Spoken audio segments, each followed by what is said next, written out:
은혜가 풍성하신 하나님, 임마누엘 찬양대의 찬양의 고백이 우리 모두의 고백이 되게 하여 주옵소서. 우리가 오직 하나님만을 온전히 앙망하며 늘 예배하기에 힘쓰고 경건 생활을 하며 하나님과 동행할 때 우리에게 허락하시기 원하시는 큰 은혜와 상급을 항상 충만히 내려 주옵소서. 주의를 섬기고 또 예배를 섬기는 많은 손길들이 있습니다. 저들의 섬김과 수고의 제목을 아시는 주님, 저들의 기도의 제목에도 응답하여 주옵소서. 이 시간 우리 모두가 하나님의 말씀 앞에 섰습니다. 이 말씀 받고 우리가 밝게 깨달아 알고 또 말씀대로 순종할 수 있도록 우리에게 성령의 충만함과 큰 믿음을 허락하여 주옵소서. 예배 모든 시종을 주님께만 온전히 의탁드리오니 주님 홀로 영광받아 주옵소서. 감사드리고 살아계신 예수님의 이름으로 기도하옵나이다. 아멘. 세리와 죄인이 주님께 말씀을 들으러 간다. 그것이 오늘 본문 1절의 시작입니다. 세리는 우리가 함께 누가복음을 그동안 함께 묵상하면서 보았던 대로 이 유대인 사회에서는 거의 죄인으로 낙인이 찍힌 사람입니다. 동족의 세금을 과도하게 걷고 그 중에 일부를 착취하고 그래서 자신들의 배를 불리는 사람들, 그러니까 동족의 아픔으로 자신이 잘 먹고 잘 사는 쪽으로 가는 이 사람들을 당연히 유대인들이 달갑게 볼 리가 없습니다. 죄인도 마찬가지입니다. 여기 나와 있는 이 죄인이라는 단어는 도덕 윤리적으로 지은 죄인하고는 조금 다른 용어로서 사도 바울이 쓴 서신서에 죄인과 관련된 내용, 하나님 앞에서 우리가 죄인이었다라고 하는 그런 죄인이라는 글자가 오늘 본문의 이 본문입니다. 그러니까 세리도 죄인도 하나님 앞에서 범죄한 자, 부정한 자, 그리고 하나님의 공동체 안에 포함되어서는 안 되는 것처럼 보이는 자, 그런 자들을 일컬어 오늘 본문의 세리와 죄인입니다. 당연히 유대인들이 이 사람들을 싫어하는 건 맞습니다. 무엇보다 종교 지도자, 그러니까 많은 유대인들에게 선생님이라고 불림받는 바리새인과 서기관들이 이들을 가리켜 죄인이다, 이들은 나쁜 사람들이다 라고 낙인을 찍어버리니 다른 유대인들도 이 사람들을 환대할 수가 없게 되는 거죠.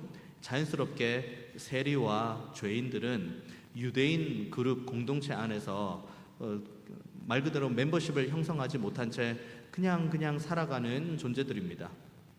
그런데 이들에게 소위 말해서 이들을 정말 사람 대접해준 한 분이 등장하는데 그분이 바로 우리 주 예수님이십니다. 예수님께서 이 땅에 오셔서 수많은 말씀들을 허락하시는 가운데에 죄인들도 부르시고 세리들도 부르십니다. 그리고 죄인하고 세리들과 함께 식사로 교제도 하시는 거죠. 그러니까 이들은 주님을 가만히 보고 와, 저분은 우리에게 말씀을 주시는 대로 정말 실제로 삶 속에서도 우리를 사랑하시고 우리를 아끼시고 우리를 붙드시는구나, 그 생각을 하는 거죠. 그러니까 이 사람들이 행했던 발걸음은 1절에 나와 있는 것, 주님께 말씀을 들으러 나아간 겁니다.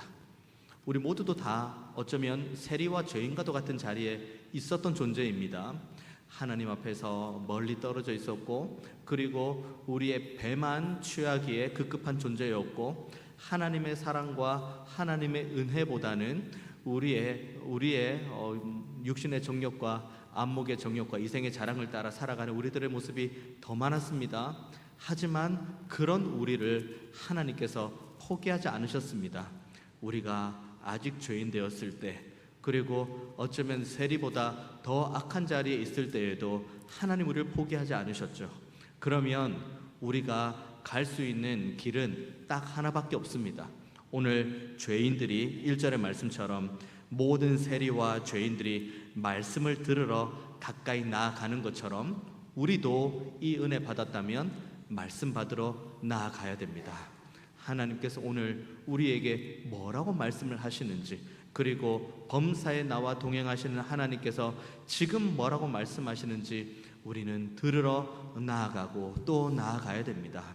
그렇게 나아갈 때 절대로 우리를 빈손으로 돌려보내지 않으시고 우리에게 큰 기쁨과 감사의 제목을 허락하시는 하나님의 은혜를 맛보게 될 줄 믿습니다. 우리가 하나님의 말씀을 우리가 이와 같은 은혜로 날마다 사모함으로 나아가면 우리는 나 스스로가 세리였고 죄인이었지만 하나님의 은혜로 우리가 회복되었다는 것을 삶으로 고백하는 것입니다. 하지만 반면에 2절의 말씀 보십시오. 바리새인과 서기관들이 등장합니다. 이들이 수군거린다고 이야기를 하죠. 가만히 보니 자신들이 죄인이라고 자신의 공동체에서 떠나라고 했던 사람들, 그리고 많은 사람들이 어떻게 저런 사람들이 거룩한 우리의 공동체에 들어올 수 있나? 라고 이야기하며 박대했던 사람들, 그 사람들과 지금 주님께서 함께 머물러 계시는 겁니다. 식사도 하고 말씀도 나누고. 그러니까 이 모습을 가만히 보는 바리새인과 서기관들이 오늘 본문을 보면은 수군거린다고 이야기합니다. 수군거리는 이유가 분명히 뒤에 나오죠. 이 사람이 죄인을 영접하고 음식을 같이 먹는다. 아니, 죄인을 영접하고 음식을 같이 먹는 게 그렇게 큰 죄입니까? 이렇게 수군거릴 정도의 문제입니까? 이 수군거리다는 단어가 우리가 이렇게 생각할 수 있습니다. 옆 사람에게 속닥속닥 이렇게 말하는 수군거림으로 우리가 이해할 수 있는데, 이 수군거리다는 단어가 어디에 쓰여졌는지 보면은 좀 그런 의미보다는 좀 더 확대된 의미라고 알 수 있습니다. 이 수군거리다는 단어가, 똑같은 단어가 어디에 쓰이냐면 구약 성경으로 넘어가 보면은 출애굽기 이후에 광야에서 생활하는 이스라엘 백성들의 입 밖에서 이 단어가 많이 나옵니다. 하나님께서 엄청난 기적을 통해서 이스라엘 백성들을 끌어내 주셨죠. 홍해도 갈랐죠. 그리고는 이스라엘 백성들이 하나님 앞에 힘차게 찬양을 합니다. 하나님 감사합니다. 우리를 구원해 주셔서 감사합니다. 하나님 영광 받아 주옵소서 라고 그렇게 힘차게 찬양을 합니다. 그리고 얼마 안 있어서 출애굽기 15장에 그렇게 영광스러운 찬양이 끝난 이후에 출애굽기 16장부터 시작되는 모든 광야의 여정 가운데 하나님께서 우리에게 물을 안 주셨다. 하나님께서 우리에게 먹을 걸 안 주셨다. 우리가 애굽에 있으면 정말 좋았을 건데 왜 하나님께서 우리를 이 광야로 내몰아서는 우리를 이 광야에서 줄여 죽게 하시는가? 라고 하며 하나님 앞에 원망하고 불평하는 내용이 나옵니다. 이 여기서 나오는 이스라엘 백성들, 광야에서 먹을 것이 없고 입을 것이 없는 것처럼 보이고 마실 것이 없어서 하나님 앞에 원망하고 불평하는 이 단어가 오늘 본문에 바리새인과 서기관들이 수군거리다는 단어와 어근을 같이 하는 단어입니다. 더 놀라운 사실 하나 말씀드리면, 구약에 나와 있는 출애굽기 16장 이후에 나와 있는 하나님을 향한 원망과 불평보다 오늘 본문에 나와 있는 바리새인과 서기관들이 수군거리는 이 원망의 강도가 더 높습니다. 그러니까 바리새인과 서기관이 얼마나 지금 주님께서 세리와 죄인들과 함께 식사하는 걸 경멸하는지를 알 수 있습니다. 아니, 저 사람이 누군데 왜 죄인들과 함께 식사를 하는가? 저 사람이 과연 뭔데 우리가 저 사람 죄인이라고, 저 나쁜 인간이라고, 낙인 찍은 인간과 함께 하나님의 말씀, 거룩한 하나님의 말씀을 감히 입에 담고 거룩하신 하나님의 말씀을 같이 나누고 있는가? 당연히 원망이 되죠. 불평이 되죠. 그러니까 이 주님을 향한 수군거림, 원망과 불평의 강도가 엄청나게 높은 수준에 이릅니다. 이런 상황을 다 보시고 주님께서 비유로 주신 말씀이 오늘 비유입니다. 오늘 저희 여러분이 함께 나눈 이 비유의 말씀 4절부터 7절까지는 우리가 오랫동안 신앙생활하면서 몇 번이나 하나님의 말씀을 들었을 내용이고 우리가 성경으로 통독을 하면서도 수차례 지나갔을 말씀일 겁니다. 한 목자가 있습니다. 그 목자가 있는데 양 100마리가 있습니다. 그런데 양 100마리 중에 한 마리가 사라진 겁니다. 그래서 그 한 마리를 찾아 나서는 내용입니다. 우리는 이 비유를 대하면서 크게는 감정이 두 가지 감정이 있습니다. 첫 번째 감정, 와 대단하다. 한 마리, 99마리를 남겨두고 한 마리를 찾으러 가다니 와 대단하다 라고 생각하는 감정이 첫 번째 감정이 있습니다. 또 다른 감정, 아니 이렇게 어리석은 사람을 보았나? 99마리가 있고 한 마리가 있는데 산수 계산이 안 되나? 수학적 개념이 없나? 99랑 1을 비교해 보면은 뭐가 더 중요하고 어디에 더 가치가 있는지 충분히 감안할 수 있지 않나? 그럼 그런데 이 사람은 99마리를 남겨두고 한 마리를 찾으러 간다고? 이렇게 어리석은 사람을 보았나? 라고 생각하는 감정도 우리 가운데 있습니다. 이 본문을 대할 때마다 항상 이 양가 감정이 우리의 마음에 교차하죠. 4절 말씀 보면 이렇게 나옵니다. 너희 중에 어떤 사람이 양 100마리가 있는데 그 중에 하나를 잃으면 99마리를 들에 두고 그 잃은 것을 찾아내기까지 찾아다니지 않겠느냐라고 합니다.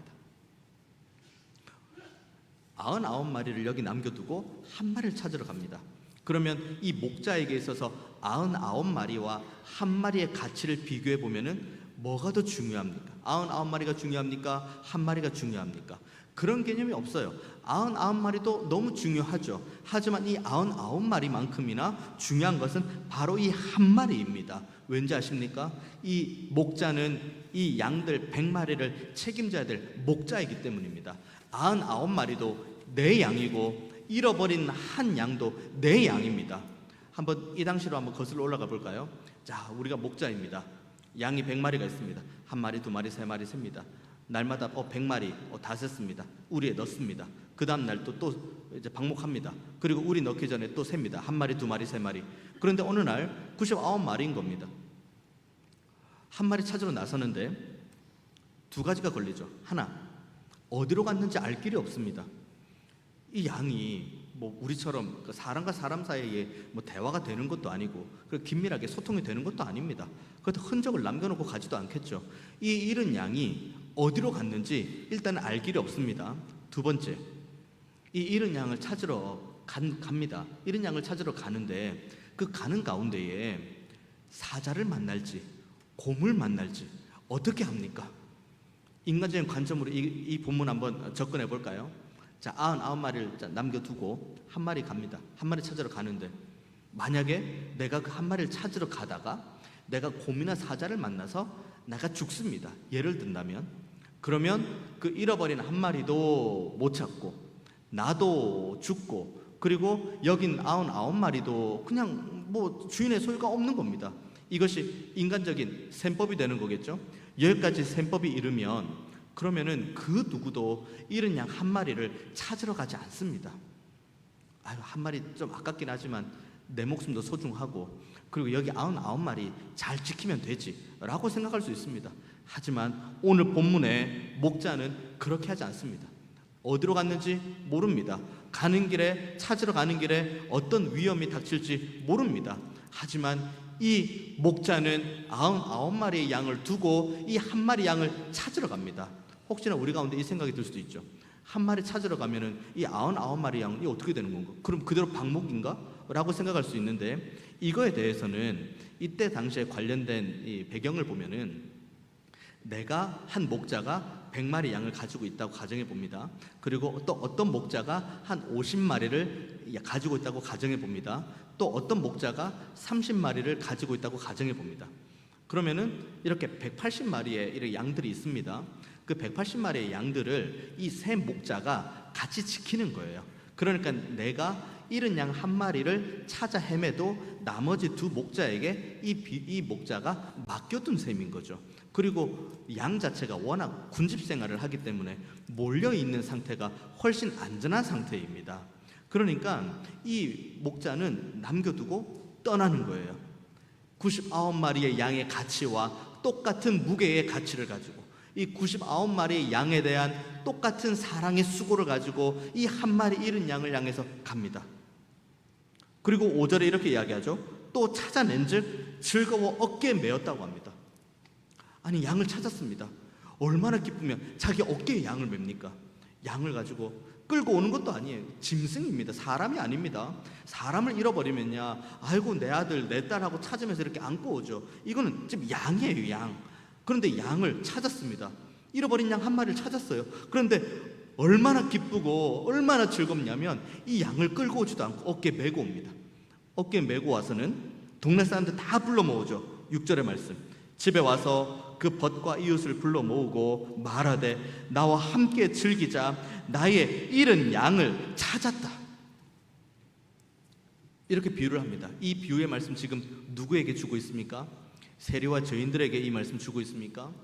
바리새인과 서기관들에게 이 비유를 지금 주고 있습니다. 왜 죄인들과 왜 세리들과 함께 식사를 하는가? 왜 죄인들과 그리고 세리들과 함께 말씀을 나누고 있는가? 라고 말하는 그들의 머리 가운데에 한 영혼을 향한 하나님의 사랑은 온데간데 없이 사라집니다. 한번 죄인으로 낙인 찍으면 그걸로 끝입니다. 한번 이 공동체에서 떠나면 그걸로 끝입니다. 그리고 우리 눈에 보이지 않고 그리고 우리 귀에 들리지 않으면 아이고 그런가 보다. 아니 여기 이렇게 우리가 괜찮잖아. 우리가 지금 이렇게 같이 예배하고 같이 이렇게 은혜 나누고 괜찮은데 한 영혼 뭐 어떻게 되겠지? 라는 생각을 가지고 있는 이 바리새인과 서기관들, 이 수군거리는 그 한 잃어버린 한 영혼, 그 죄인과 세리들 아무도 돌보지 않고 아무도 관심도 없는 그 죄인과 세리들을 향한 그 하나님의 놀라운 사랑을 가지고 잃은 양을 향한 그 한 영혼의 그 불붙는 사랑을 가지고 지금 바리새인과 서기관들에게 이 비유를 줍니다. 잃은 양이 얼마나 소중한 건지, 너희들이 죄인이라고 단죄한 그 죄인과 세리들이 얼마나 소중한 한 영혼인지를 하나님께서 보여주십니다. 그리고 이 비유를 이렇게 마무리합니다. 7절의 말씀 보면 내가 너희에게 이르노니 이와 같이 죄인 한 사람이 회개하면 하늘에서는 회개할 것 없는 의인 99으로 말미암아 기뻐하는 것보다 더하리라. 이 부분에서 우리가 생각할 부분들 하나 있습니다. 중간 부분에 보면은 이와 같이 죄인 한 사람이 회개하면 하늘에서는 회개할 것이 없는 의인 99이라고 이야기합니다. 회개할 것이 없는 의인 99이 무슨 의미인가? 바울 서신을 쭉 읽어보면은 세상 로마서에 보도 의인은 없고 하나도 없다고 이야기합니다. 그러니까 세상 모든 사람은 다 죄인이라고 사도 바울은 선언합니다. 그래서 로마서 3장 말씀도 그렇게 이야기하죠. 모든 사람이 죄를 범하여서 하나님의 영광에 이르지 못했다. 그러니까 사도 바울의 로마서의 기록은 모든 사람이 다 죄인이다 입니다. 의인은 하나도 없다 입니다.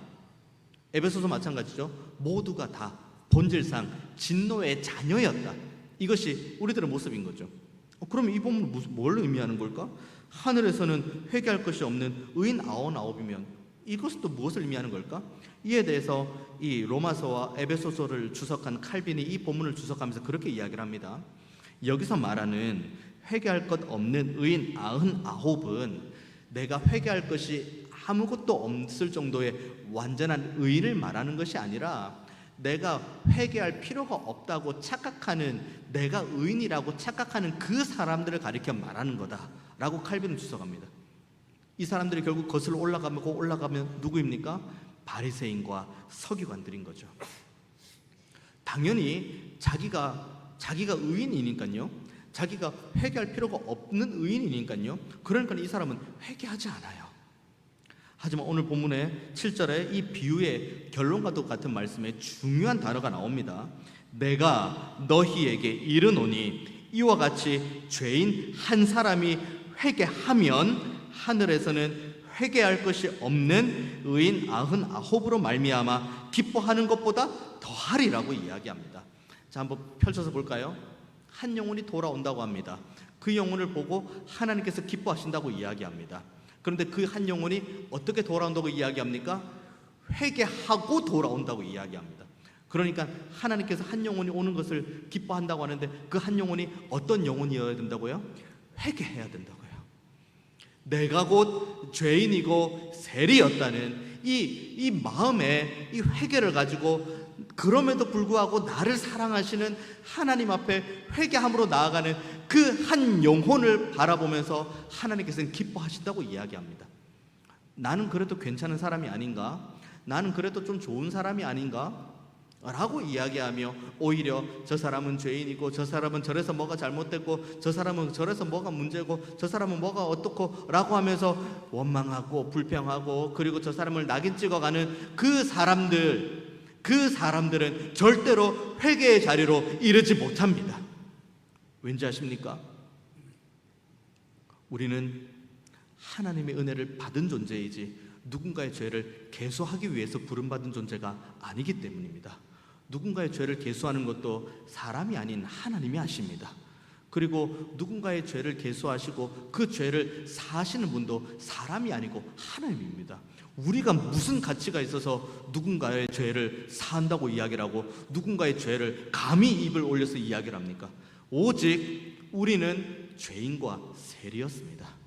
하지만 그런 죄인과 세리들을 향한 하나님의 사랑이 지금도 우리를 향하고 있으면서 우리에게 끊임없이 은혜의 자리로 초대합니다. 이 은혜의 자리가 어느 자리라고요? 하나님의 말씀을 듣는 자리요. 오늘 죄인과 세리가 나아갔던 그 말씀을 듣는 자리요.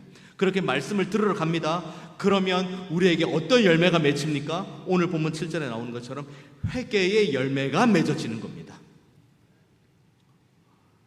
우리가 이 본문을 대하면서 우리 머릿속에 떠오르는 누군가가 있을 수도 있습니다. 그래, 그 잃은 양이 바로 그 사람이야. 잃은 양이 그 잃어버린 영혼이 그 영혼이야 라고 우리가 생각할 수 있는데, 물론 맞는 말씀입니다. 하지만 그것보다 먼저 우리가 선행해서 반드시 기억해야 될 건 그 잃은 양이 바로 나였다는 걸 기억해야 됩니다. 내가 잃은 양이었어요. 내가 하나님의 은혜에서 떠나간 영혼이었어요. 우리 모두는 각자 자기네 소견에 옳은 대로 다 행했어요. 각각 자기의 길로 다 떠났던 존재였습니다. 잃은 양이 바로 우리였습니다. 그런데 그런 우리들을 주님께서 찾아나셨습니다. 하나님의 크신 사랑으로, 하나님의 크신 은혜로 바로 잃어버린 한 영혼이었던 우리들을 하나님께서 찾아나셨습니다. 곰을 만날 수 있다고요? 사자를 만날 수 있다고요? 하나님께서는 우리의 잃은 양, 우리를 잃어버린 우리를 찾고자 그분의 독생자 외아들을 주셨습니다. 사자 만나고 곰 만나는 것, 하나님께서는 그분의 독생자 외아들을 십자가에 달리게 하셨습니다. 우리는 그 은혜를 받은 존재입니다. 우리가 이 은혜를 받으면 우리의 입술의 고백은 딱 두 가지입니다. 주의 말씀을 듣는 자리로 나아가겠습니다. 그리고 주의 말씀을 듣고 그 자리에서 회개함으로 나아가겠습니다.